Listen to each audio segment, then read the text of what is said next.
Welcome back. This is the Broken Dealer Podcast. I'm Daren Blonski, your co-host with my buddy in crime, Carmine Corino.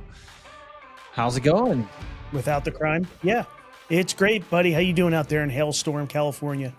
You know, it's beautiful. We're getting some rain in, I guess we're looking at April Fool's Day tomorrow. And we need the rain because out here, if we don't get the rain, we burn up in the summer. I heard that about you guys. So we're excited about that. So we've got a lot to talk about today. As always, there's always lots of hot air coming off of you and I. And so, Carm, what are we going to talk about today? What's our topic? In all of our prep for this podcast, I think we landed on talking about a topic that you and I, man, we've been talking about this for years and years. And you know, I think we both have to credit our business coach, Joe Lucas, with this concept. First time I've heard someone frame it up this way, and he's absolutely right, is advisors in our industry have three identities. First identity being an actual financial advisor to their clients. The second one is being a business owner, which is payroll, HR, office space, you know, E&O insurance, workers' comp, that kind of thing. And the third identity is being an entrepreneur, being able to pivot, being able to see where the industry's going, and being able to pivot your practice on a dime, be able to make those changes that keeps you up to date and relevant. And, you know, you and I speak to advisors on the weekly, right, from all over the country. And I think within the first 5 minutes, I can tell if an advisor is firing all three identities. But I would say 90+% of the advisor population, they're great advisors. And where I see extreme lacking is the business owner and entrepreneurial hat. And you and I have the same affliction, right? I think we're entrepreneurs who happen to be financial advisors. And, you know, just like attorneys and, you know, doctors, right? They may be great attorneys, great doctors, but how many attorneys' offices you walk into and the place is run, it's a disaster.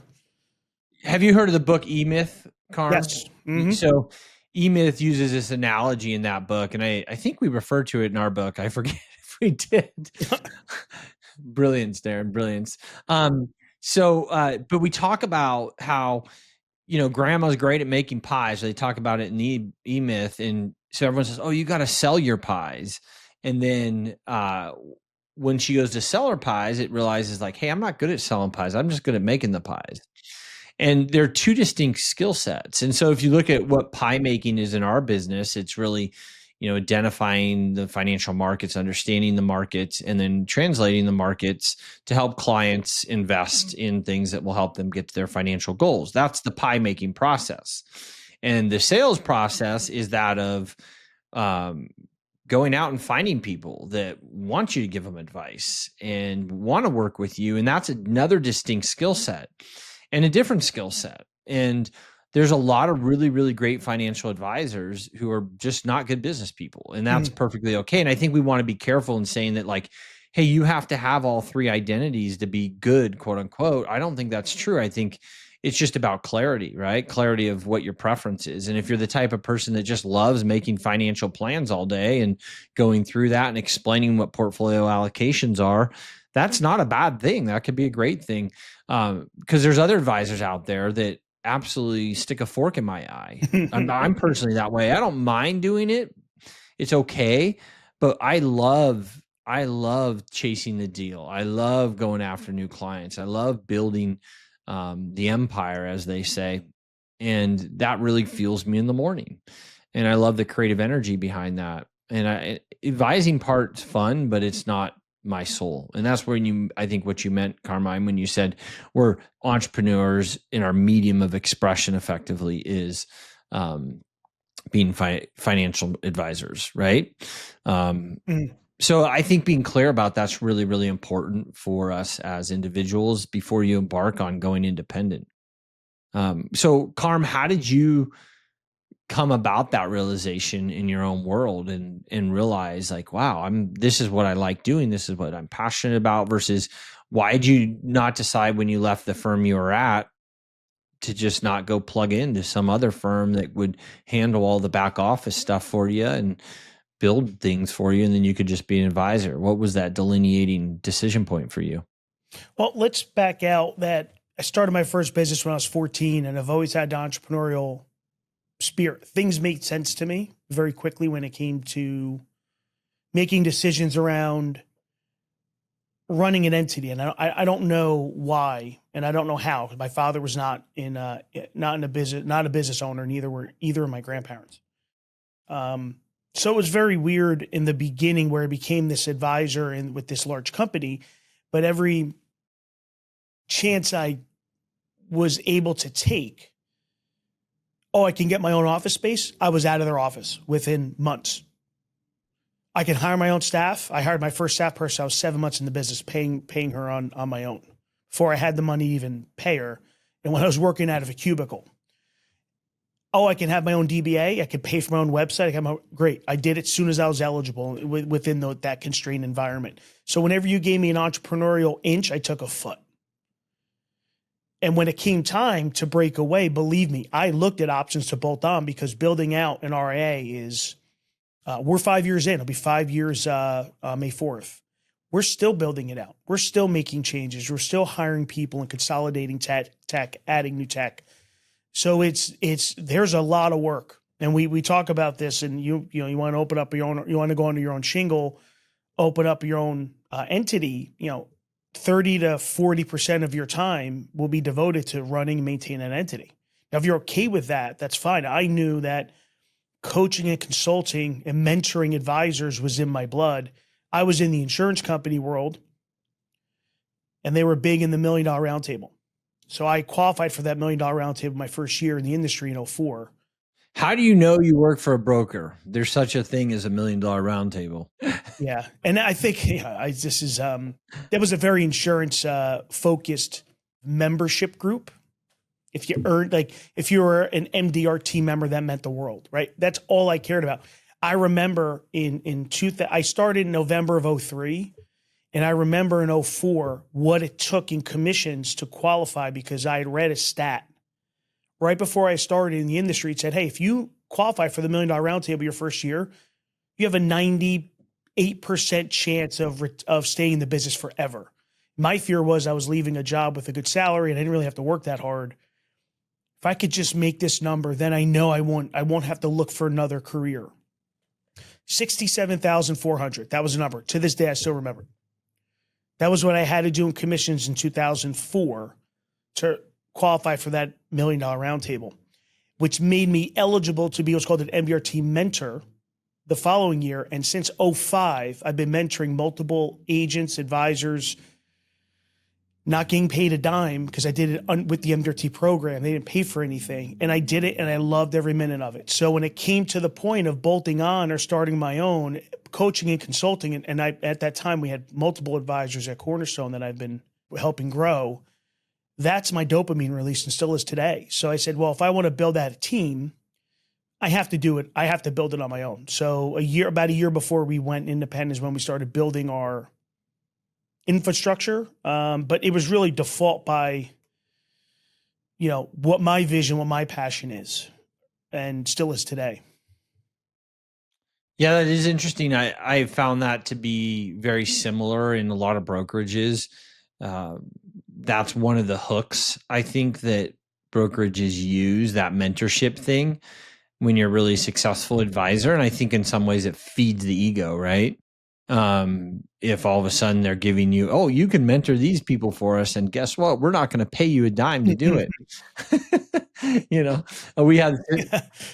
We had similar places where I came from too before I went independent, and there was definitely like this underlying current in that organization of people saying, they in that particular organization, they would hold a carrot out in front of you and say, hey, if you contribute back to the culture, then we'll eventually give you some partnership or limited partnership in the company.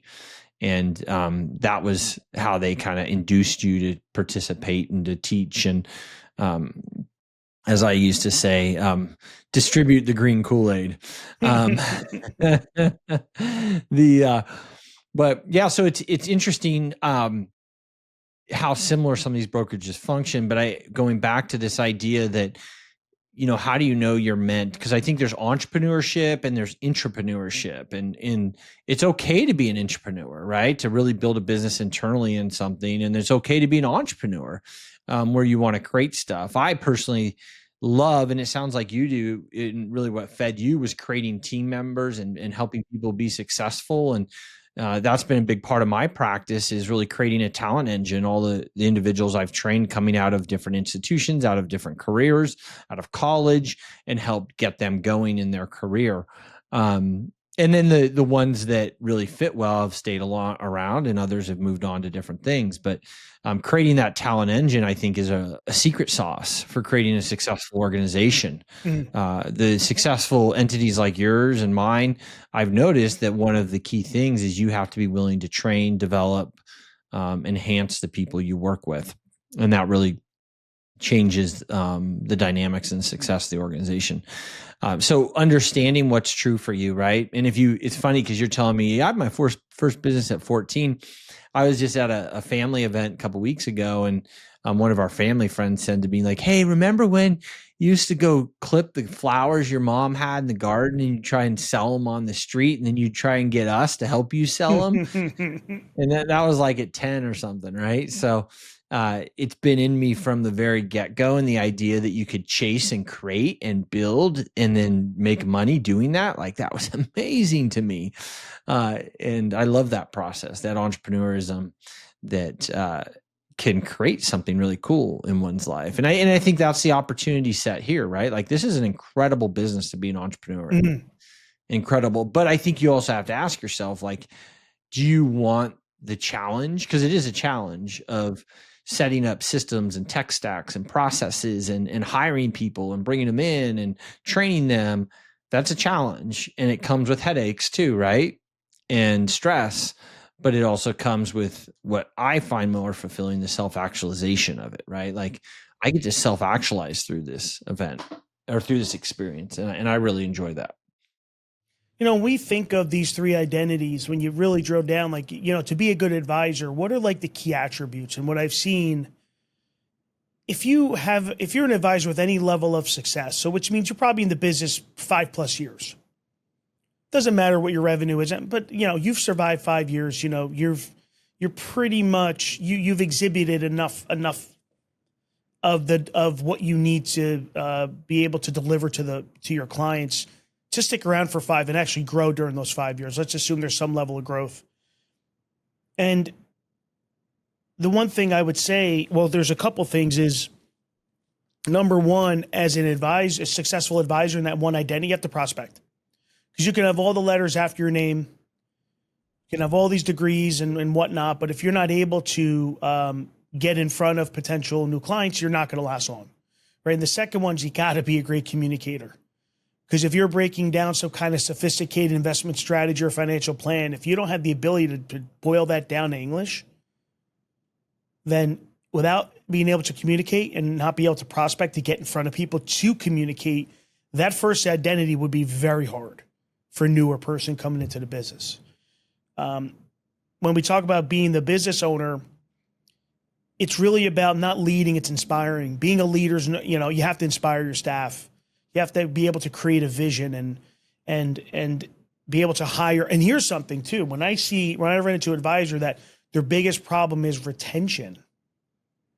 Like, we follow extreme ownership here. Okay, what are you doing as the leader to retain your team members?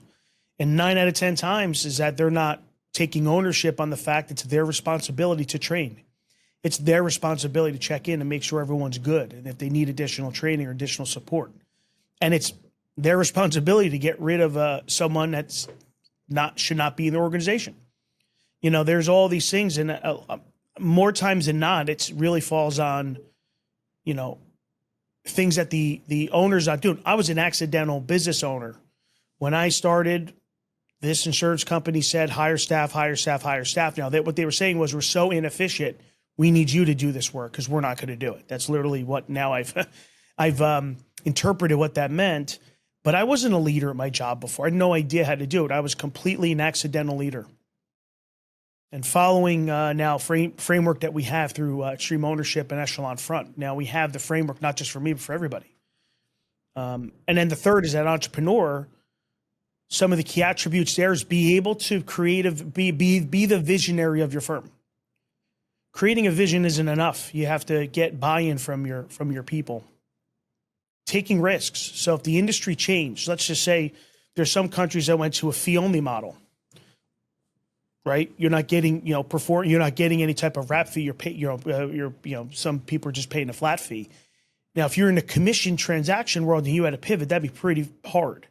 Our industry has shifted to a fee subscription model or shifting. If you're behind the eight ball there. I'm going to push back on that. Like, I think there's people trying to push that in our industry, but I'm going to push back that it shifted that way, because I would say the bulk of the clients, and I think you could go look at Bird's Eye View or one of those and look at the research on this, but I think the subscription model is complete crap. And I'll argue that all day long against people. I don't think it's shifting that way. I think it's people are flirting with that, but I don't think it's actually shifting that way. Maybe my bad choice of words. Not the way we charge fees for planning on an annual basis. Yeah. Not so much a quote unquote subscription model to, and again, probably bad choice of words, is more for the Henrys where they don't have money to invest, but they need financial guidance. It's paying $200 a month to have access to a financial advisor. But for charging fees for planning, those are two completely separate clients, two completely separate problems that we're solving, right? We have advisors here that are let me just interject here, because I think this is one of your super strengths, like something that you've figured out, Carmine, that most of the people in the industry have not figured out, and that is how to charge for planning fees. Because you, more than anyone I know, charge more for planning fees than anyone I know.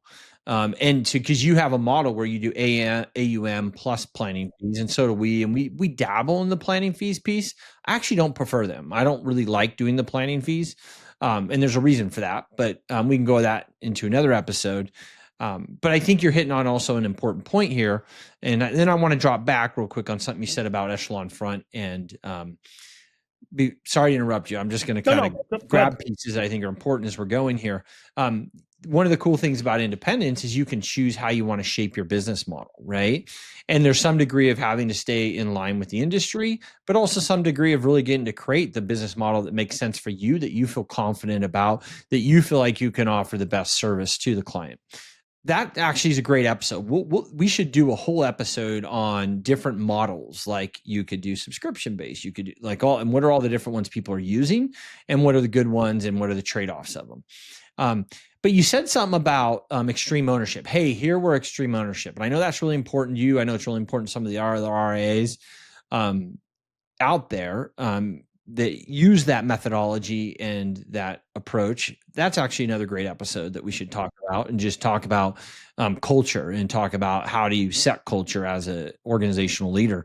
But one of the things you said to me earlier this week, we were just chit-chatting, and you said that, man, I was reminded of this quote again in Extreme Ownership, that a culture is only as good as what you tolerate in that culture. The quote is, it's not what you preach, it's what you tolerate.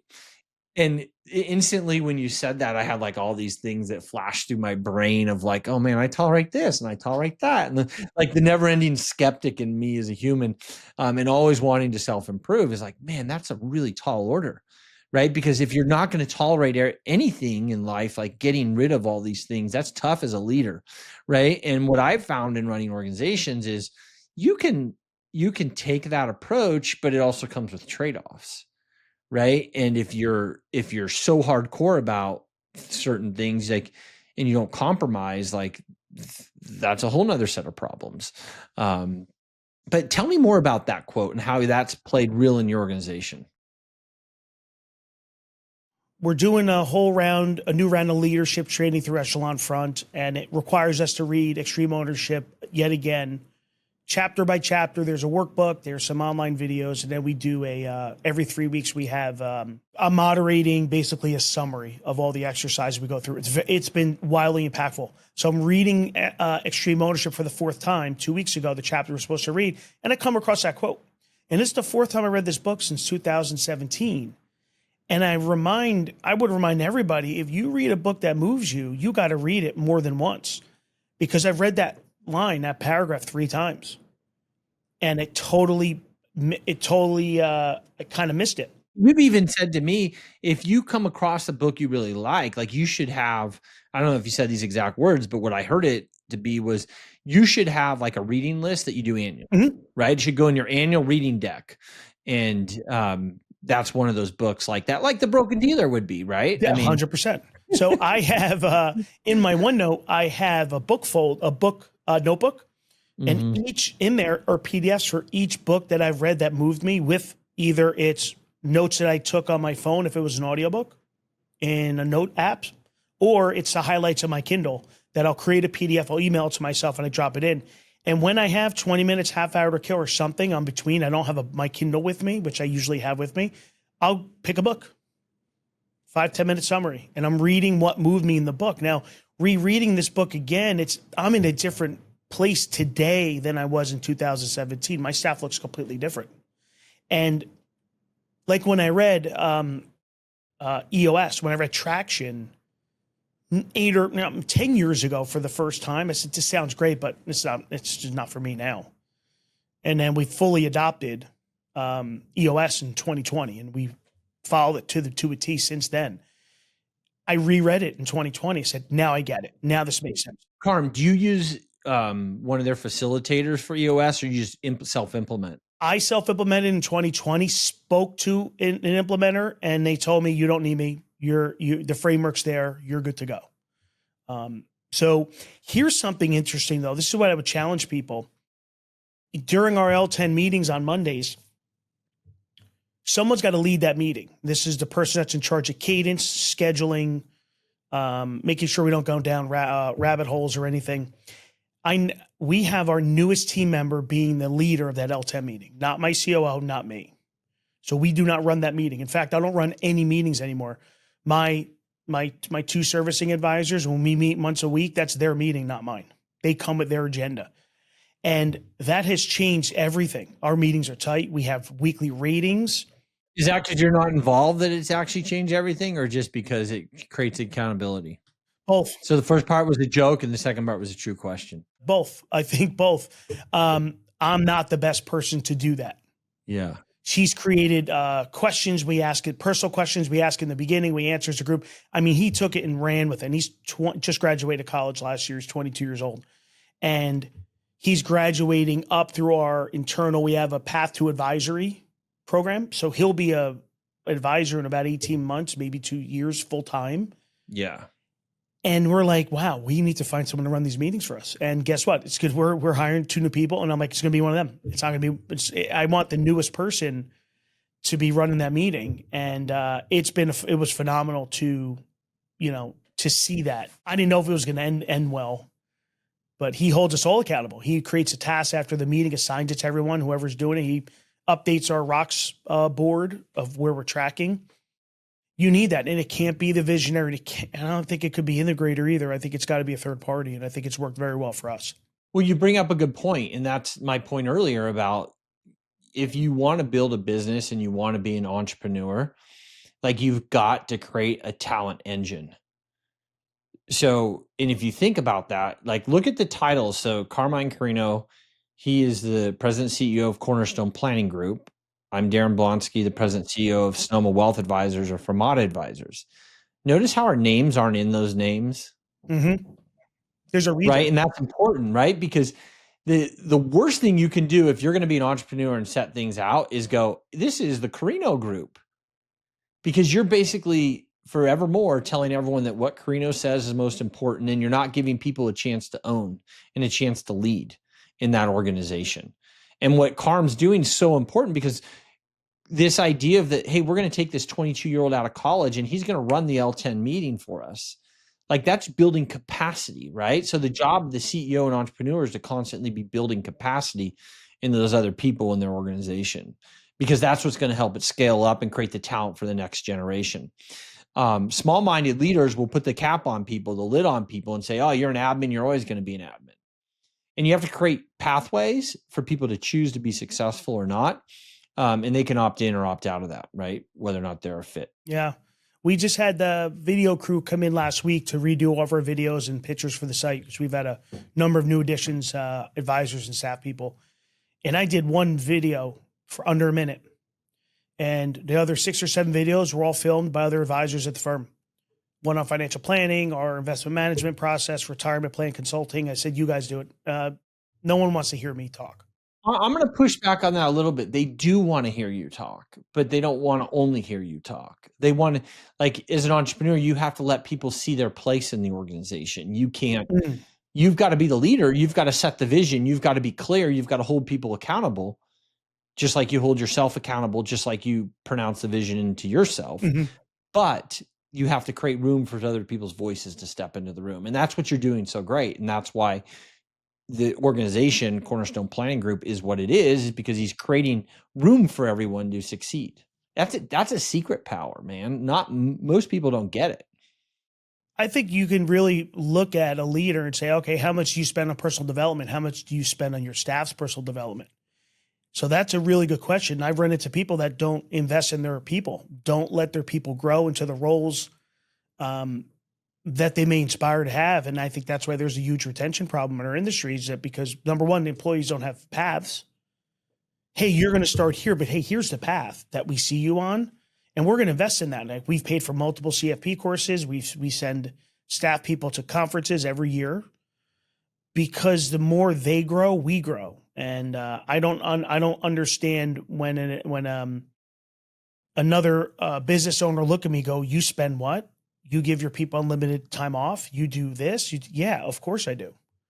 And that's the culture, is that the people, well, our visions, we have true alignment. You know, their vision is the firm's vision. So you never have to inspire any of my staff. We had a transition happen, and guess what? I walk in, I come in early. The staff's here at 7:30, well before their start time, and they're here after 5, helping this advisor transition over. And we didn't ask them to do it. They knew the mission. They know the mission. They know how important it is, and they're going to be rewarded for their great work. But we didn't have to tell them to do that. In fact, they did it completely on their own. We had nothing to do with it. And that advisor transitioned her whole book in 2 weeks because of the dedication of the team here. That's great. All right. So going back to what we started this episode, because I think we kind of took it sideways a little bit. Yeah, here, we did. That's okay. That's what we do often in our conversations is squirrel. And so this idea that entrepreneur, intrapreneur, there's these 3 identities of advisor, being clear about what your identity is, understanding where you're strong and where you're not inclined, I think is really, really important, in being honest with yourself. Right. So I think that sometimes kind of the message of Broken Dealer is, it comes across perhaps critical of the intrapreneurs of this world. But the good news is there's lots of independent firms like yours and mine that allow advisors to bolt on and run practices and not have to do all the back office stuff that you have to do as an advisor, right? And I think I was talking to a set of advisors. They've been on their own for a long time, about 200 million last week. And we were presenting to them, like, here's why, you should join us, as they're getting closer and closer to retiring. And, at the end of the day, like, the challenge we always have is we come across these entrepreneurial advisors that have created these one man in a truck shops or one woman in a truck shops. Their overhead is super low, but they're not really going to grow that way. Like, there's a cap they're going to hit. And I've had this conversation with lots of advisors that if you don't think entrepreneurial and you go independent, you can only really manage so much money. That's right. Well, that's not true. You can manage a lot of money, but you can only have so many clients. Well, yeah, it's a capacity issue where I can look at someone's P&L. If they have a ridiculous amount of profit and they're not reinvesting in themselves or their staff or their systems or their team, whatever, there's going to be a capacity problem, because you shouldn't, there's something that's over profitability. It means you're not investing in yourself and your systems. And, there's only so, unless you hire more staff, you hire a servicing advisor, you use workflows, you pay for better CRM. Yeah, that'll eat away at a profit, but your capacity now increases dramatically by doing that. So I see that a lot with advisors that have scarcity mentalities, that they're going to do everything on their own. I'm going to run the money. I'm going to be in the financial planning software. I'm going to send my own schedule and links out. I'm better off doing it. And guess what? That advisor's going to have a tough time growing. Very tough. Well, let me push back a little bit, because yes, they're going to have a tough time growing eventually, right? Because I know some advisors that have come in and just crushed it and really grown, and then they start half-life and they flatten out that arc. Right. Yeah. Right. And there's just a certain capacity point. And then what I often see advisors struggle with is they've grown really fast and they don't realize they're going to hit that ceiling really quickly. And then they don't invest in growth. They don't invest in doing what you're doing, which is bringing in a 22-year-old and having them lead meetings and having them become an advisor and building pathways for success. If you're not thinking that way and you think you're going to keep growing at the arc you're growing at, you're mistaken. It's not going to happen for you. But a lot of people don't realize that. And what happens, they hit that ceiling and they can never get ahead. They can never bring in somebody. They just can't figure out how to grow next. And I think that's what, Carmine, you figured out. What we figured out is that there's certain ways to grow. And if you want to grow, you have to invest. And I have my middle kid, right? My middle kid is a big dude. He's like 5'9", and 13 years old. He walks around and everyone thinks he's almost like a senior in high school kind of So thing. he's like my height is what you're saying, around 5'9"? No, he's taller than you, Carmine. A little bit. And so he's like, I always like, his feet, like he wears size 12 already. So I know he's getting bigger. He's starting to like, hey dad, can I wear your shoes? I'm like, no, dude, you can't wear my shoes. And yeah, you can wear my shoes, bud. And anyway, so his feet grow and then he grows up. So I can always tell when he's about ready to grow because his feet are going to grow first. Yeah. And it's the same analogy as an advisor. Like, you have to grow capacity to grow up. And if you're not willing to invest back in your business to grow, and that could look two things. One, you hire people and train them, or two, you go find someone like a Carmine Corino and Cornerstone or myself who's going to help you do your back office stuff so you don't have to worry about that. And that'll give you some capacity back. But then eventually you're going to hit another ceiling that you got to bring in a junior advisor. That's right. Well, anyway, we're going to wrap it there for this episode. Let's wrap it. Appreciate you all listening in on the Broken Dealer podcast. We're here to help you understand how to go independent and be a successful independent advisor. Thank you for listening to Broken Dealer. Click the follow button to be notified when new episodes become available. Visit our website at www.brokendealer.com.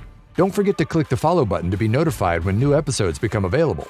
The information covered and posted represents the views and opinions of the guest and does not necessarily represent the views or opinions of Carmine Corino and Daren Blonski. The content has been made available for informational and educational purposes only. The content is not intended to be a substitute for professional investing advice. Always seek the advice of your financial advisor or other qualified financial service provider with any questions you may have regarding your investment planning. Fermata Advisors, LLC, DBA Sonoma Wealth Advisors, LLC, and Cornerstone Planning Group are both independent registered investment advisors and are non-affiliated entities. The opinions expressed by Daren Blonski and Carmine Corino on this show are their own and do not reflect the opinions of Sonoma Wealth Advisors, LLC, and Cornerstone Planning Group. All statements and opinions expressed are based upon information considered reliable, although it should not be relied upon as such. Any statements or opinions are subject to change without notice. The information presented is for educational purposes only and is not intended to make an offer or solicitation for the sale or purchase of any specific securities, investments, or investment strategies. Investments involve risk and, unless otherwise stated, are not guaranteed. Information expressed does not take into account your specific situation or objectives and is not intended as recommendations appropriate for any individual. Listeners are encouraged to seek advice from a qualified tax, legal, or investment advisor to determine whether any information presented may be suitable for their specific situation. Past performance is not indicative of future performance.